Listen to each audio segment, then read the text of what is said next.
It was a really honest look at that.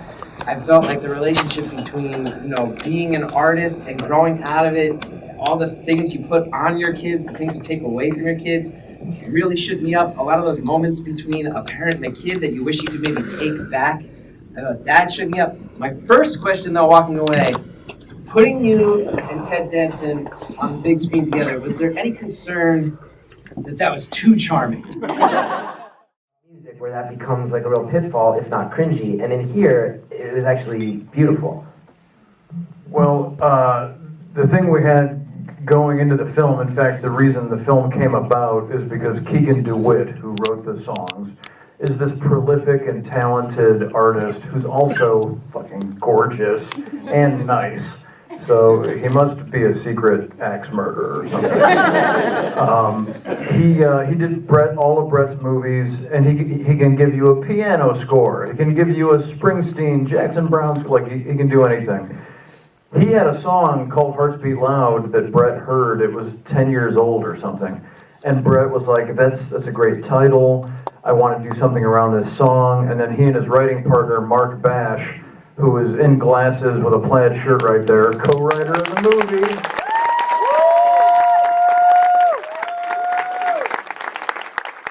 They had this idea of a single dad and the daughter with a band, and for years, they couldn't find an actor donkey-like enough to play the dad, and then they stumbled on me, and here we are. From the get-go, we had this music. Keegan then wrote more songs at the behest of Brett, and their nudges, like, can we have a song, that Sam writes for her girlfriend? Can we have a song that Frank writes, sort of trying to let go of his grief and so forth? Then we had the pleasure, Kiersey and I mean, we knew she was amazing, and when she walked in, it was like a unicorn was shooting rainbows out of her face. She just takes over a room. If she was here right now, we would all just be like, oh my God, look at her. She just has it. But then we started rehearsing the music, and then she started singing, and we all were like, this might be a great fucking movie. Because that voice is, it's just a crazy gift. So the thing that I love about, and Megan, my wife, saw the movie for the first time last night, and she pointed this out. She said, thank God the songs are so kick-ass, because that makes it, because it's so intrinsic to the story. And so, for Kiersey and I, who both have musical skills, but we are neither of us like pro musicians in a sincere, earnest rock band, by using the magic of Hollywood to portray us as though we could create a Keegan DeWitt song is like a superhero origin story, where it's like, oh, here, let me just try this drum part. Oh, cool, this song is kick-ass, and it's going on Spotify. That was pretty fun. Now, maybe last question from me, and then I'll open up to you guys, because I'm sure you have your own questions. I'll just use this microphone just to gesture. This will be just for gesture. Another facetious comedian one. The world has, your mustache has been a cult icon over the years. I don't even think that's an exaggeration. Are you ready for what these people are about to say when they find out about the salt and pepper? When they find out this grows in gray? I was watching, I was like, is that a dye job? And now I'm sitting here, no. You're blessed with that too? Thank you, yeah.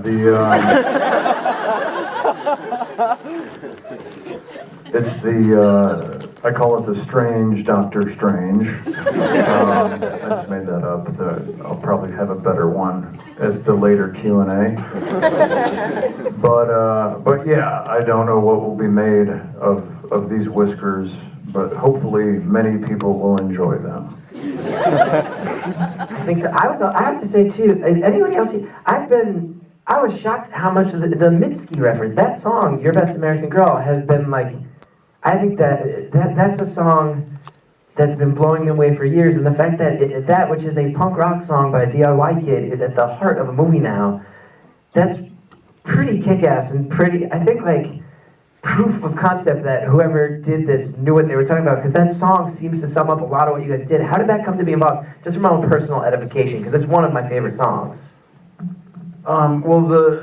Brett the director, who is in Westchester doing this very act right now, he, besides envisioning, this world, the music of this world, little bits of it came from me and from Mark Bash, the co-writer, and correct me if I'm wrong with head gestures, but Brett is an encyclopedic, obsessed music freak, and he's at the, he's old. He's 34 now,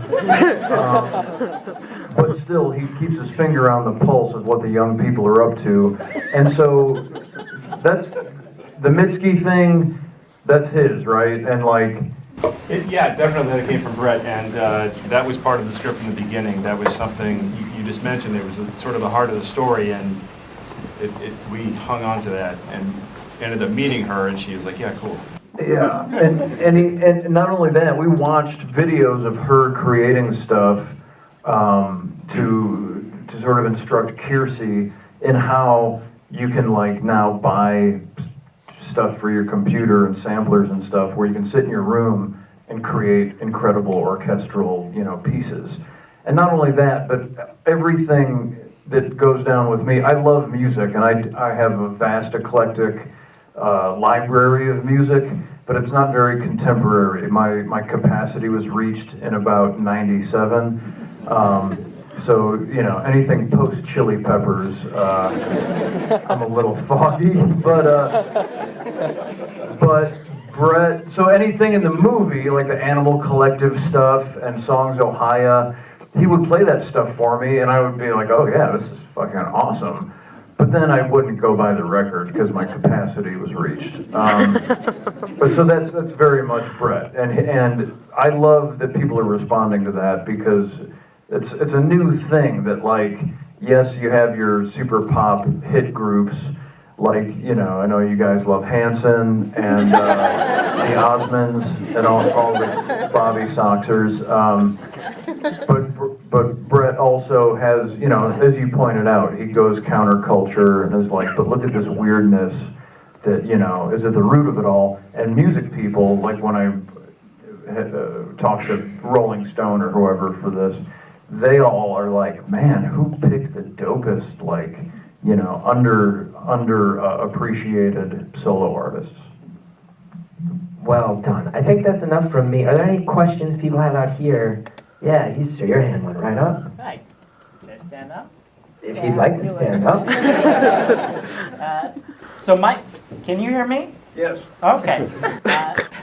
I'm blown away. I'm still trying to process the whole movie and figure out how I feel about it. But what's your biggest takeaway now that you've finished and your feelings about the film? Well, thank you, first of all. My biggest takeaway is, it's a little vulnerable saying this, but I'm glad you asked me this, is that this is a movie about love and that it's nice. And in the current national climate, it was I did their last movie and they said, hey, we think we're going to write the next one. We're going to give you the Elliot treatment on the next go-round. And I love them. I love making them the hero. And I thought, I don't need to see a script. I'm in. Yeah, you're the only people in 47 years that have said this to me. But then they hand me this script that has nothing edgy about it. There's nothing particularly hip. It's just this nice emotional story. The answer to which, the resolution to which is real and humanly complicated and centered and based in love. And so I read it and I was like, I love you guys. To get to play a role this fleshed out, will be a first for me. So I'm so on board. But I knew, I gave it to my agents. I was like, hey, read this. I'm doing it.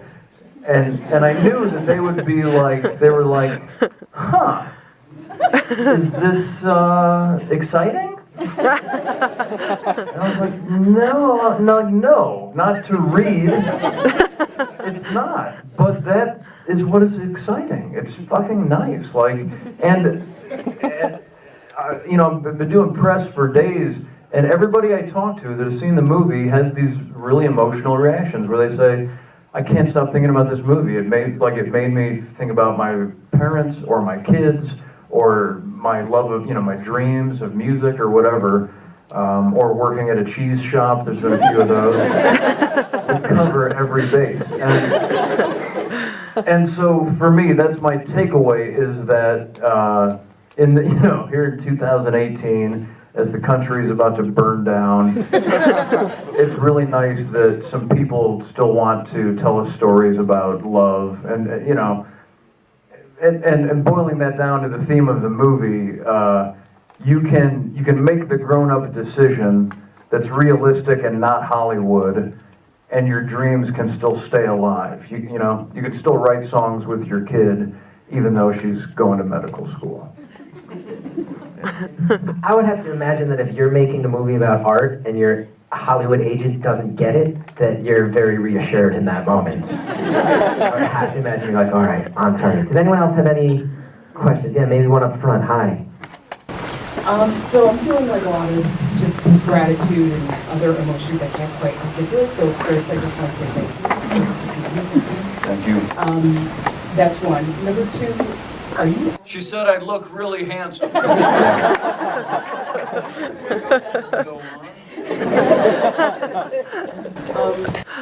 Are you going to play that Mercury Lounge show? Are you going to play that Mercury Lounge show? Great question. It's unlikely. Mainly because we got into it, we got into negotiations, and when they found out we have only 3 songs, they said maybe we could open for somebody, but they'll let us know. Okay, great, yeah. We'll have our people get in touch with your fake people. Yes, sir. I'm going to say what you said. Kind of a lot of people said that the relationships in this movie were amazing. Like I have a daughter. I'm in the arts, and that whole relationship, and the relationship with the aging parent, and the best friend. I guess my question, first of all, it was just really moving, really wonderful. But my question is, how much of that was on the page, and how much was developed between the actors? The question is, this pithy gentleman was affected by the relationships in the film, particularly the father and daughter, and the father and his mother, his aging mother. How much of that was on the page, and how much was developed between the actors, I guess? It was pretty well on the page. I choose projects because I think the writing's good, and this is great writing.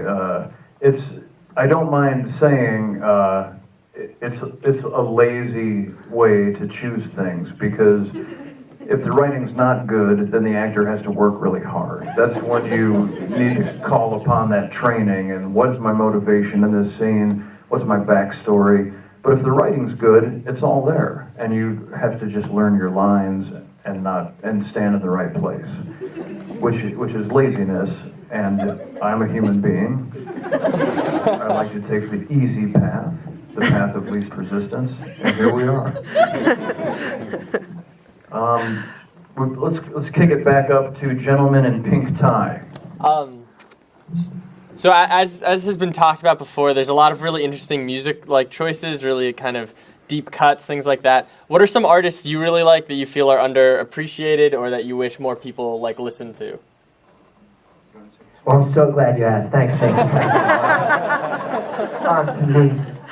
I think there's a number of artists out there that are really great right now. I'm really glad that, although, I don't know, who am I into right now? Let's see, who are the young bucks? I think other fans of the Brooklyn music scene would say it's a little concerning that a lot of the DIY spaces have shut down. I think it doesn't give a home to a band like the So-So Glows, who helped carry a place like Shea Stadium for so long, and I hope that they bounce back and find a new home, especially now that Silent Bar is closing too. I think you'd agree with that. I'm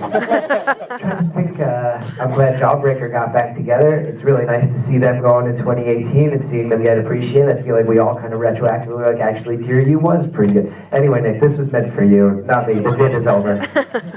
Thank you. That was 3 times the bit I was hoping for. And I've already established that I'm ignorant, so that is the extent of your answer, sir. I'm sorry if it's disappointing. Let's go to the young lady in perhaps a blue denim shirt or jacket. Yes. I was just wondering, what's your process like as an actor coming to the table? Like, what's your preparation? How do you interact with like an ensemble going in the first day, et cetera, et cetera? What is my process? That any actor who likes to talk about that is boring. But let me start at the beginning. Konstantin Stanislavski wrote a book. No, I went to theater school. I did a lot of Chicago theater before moving to LA, where I continued to do theater and began to work in television and mainly independent films. The studios, for some reason, have not cottoned to my flavor just yet. But across those mediums, I mean, the discipline of theater has served me incredibly well. My process is not deep. I'm not a Daniel Day-Lewis. You may call me Nick when the camera's not rolling. And I mean, this is the thickest, most fleshed out role I've ever had. And so, fortunately, despite a mere 18-day shoot, or perhaps 19, Brett managed to rehearse all the scenes with us. And so, it's like anything, we're pros. So you come to the table ready to play. You don't, you're not like, oh, sorry, I didn't have time to learn my lines or something. You come ready to go. If you're working with Blythe Danner, you fucking come ready to swing the bat, because she knew her lines 6 weeks ago. And you get a rehearsal, you feel it out, you see where you want to sit, stand, and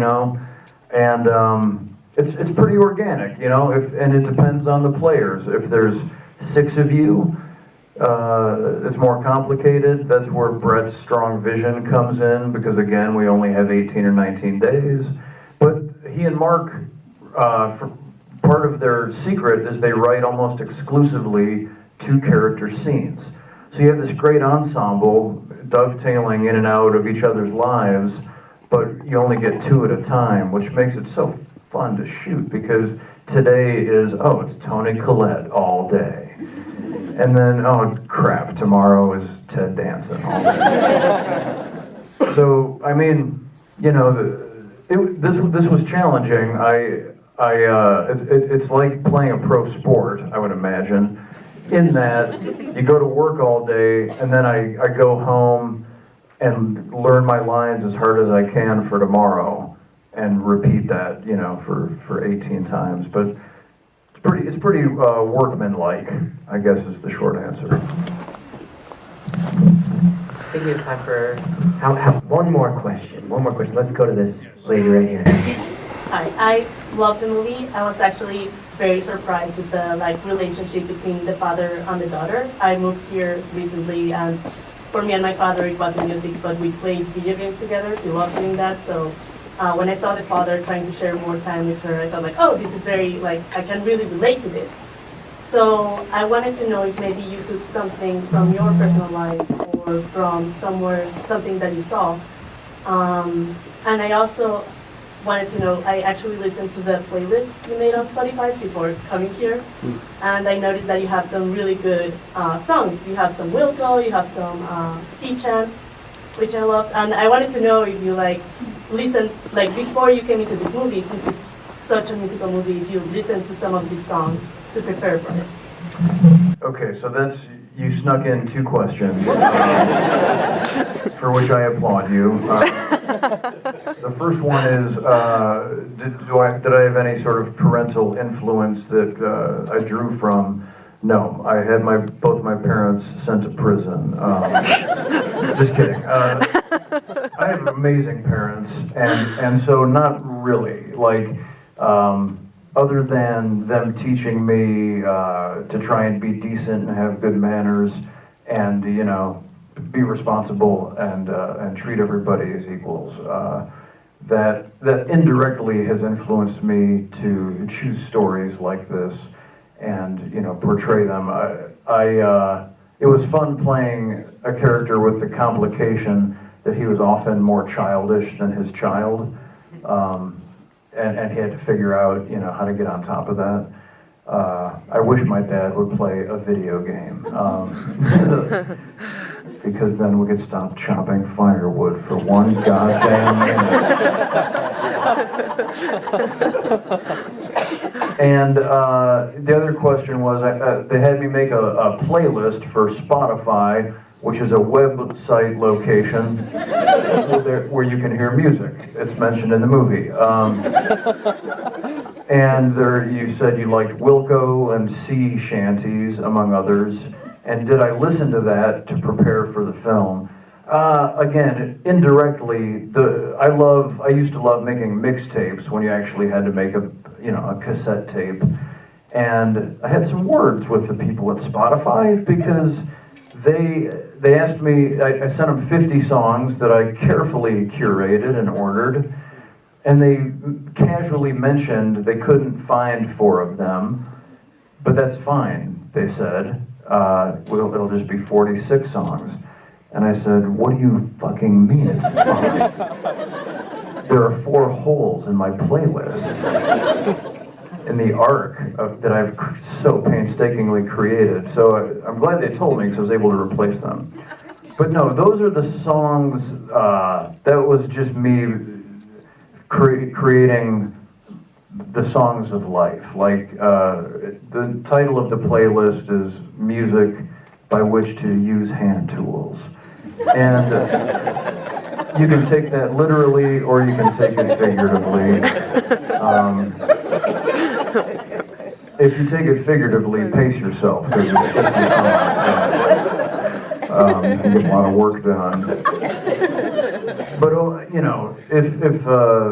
if my work had a flavor that you enjoyed, that was partially basted in that music.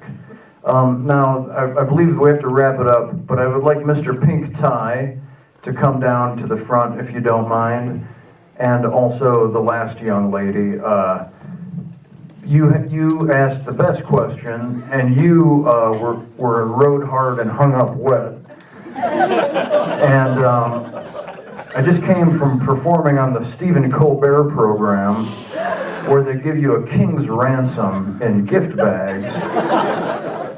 So, as the runner-up, I offer you this gift bag with a baguette, a wedge of cheese, 3 those birthday cake truffles from Milk cookies, and a can of espresso beans. Congratulations.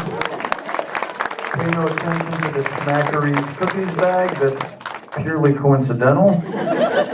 And ma'am, among your gifts are a whole bunch of Charleston-based snack items, including some great sea salt, a 23andMe kit, that's expensive, t-shirt, coffee mug, crazy water bottle with a snakeskin print, and the pièce de résistance, a body wash from Eccentric O2. Congratulations. Hey, and also, you're going to kick us out now, right? So this is the end of talking? Oh, okay. We have time to ask 5 more questions? Oh, okay. Please be seated. Let's hear it for our gift recipients.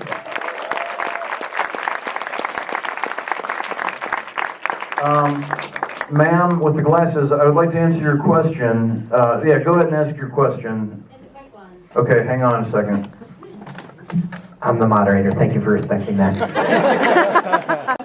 Yes, ma'am, in the glasses. It's a great film. You mentioned there are a lot of amazing actors in it. You mentioned Megan before. Is there a reason she wasn't in it? Because I was looking for a cameo. How many times?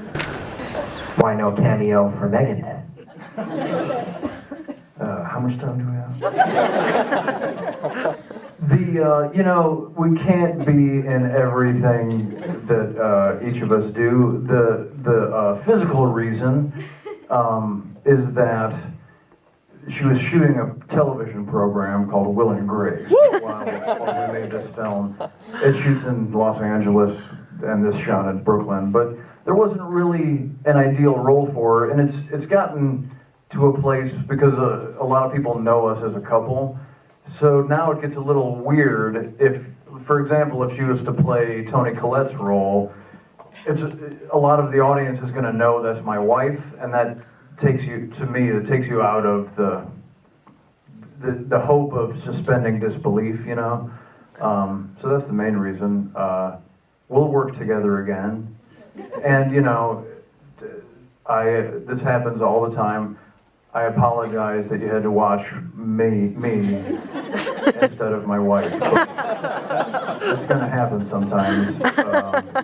And thank you for staying through the whole thing. Quite honestly. Before we shut it down, I just want to say sincerely thank you for coming out. This is the first screening that you saw. You are taking my cherry as I speak.